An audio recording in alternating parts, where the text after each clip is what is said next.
ঈদ তো শেষ, তো ঈদে কার কত টাকা বকশিস উঠেছে তা আমি, আমার মেয়ে, আমার ছেলে তিনজন মিলে রাতের বেলা গুনছি।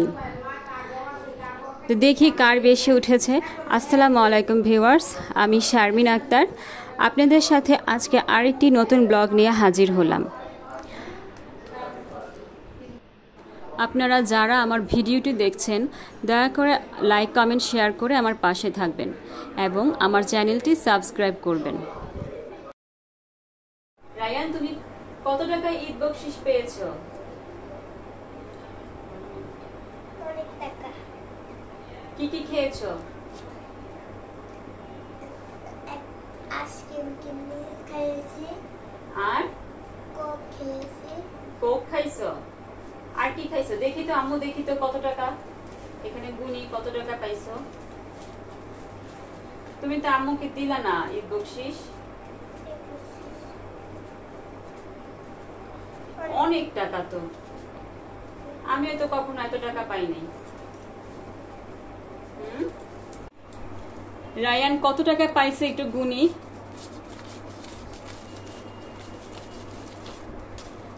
অনেক টাকা, আর সারাদিন খাওয়া দাওয়া করছে, ওর বাবার সাথে ঘুরছে, তো মাশাআল্লাহ ভালো টাকা ঈদ বকশিশ পাইছে। ফাতিহা, তুমি কত পাইছো দেখি তো।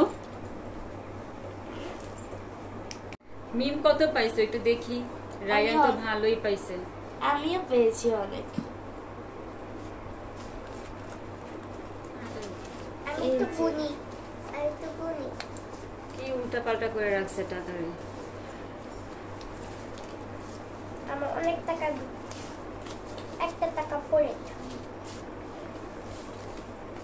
সব উল্টায় রাখছে টাকা। তুমিও তো টাকা লাগবে নাকি? লাগবে না, লাগবে না। কি করবা তুমি? আম্মুকে দিবা টাকা? দাও।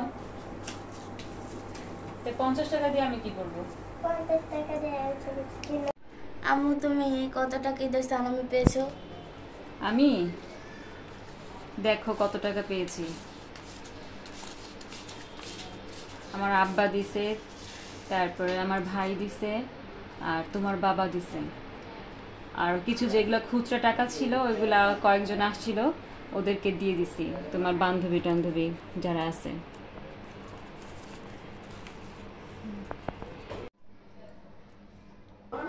তো আমাদের এই ঈদ বকশিশগুলো দিয়ে আমরা কি করব আপনাদের সাথে শেয়ার করি। আমরা তিনজনই এই 3-4 দিন শুধু ঘোরাঘুরি করব এই ঈদ বকশিশ দিয়ে। আপনারা কি করবেন একটু জানাবেন, আর আমার ভিডিওটি ভালো লাগলে অবশ্যই আমার চ্যানেলটি সাবস্ক্রাইব করবেন।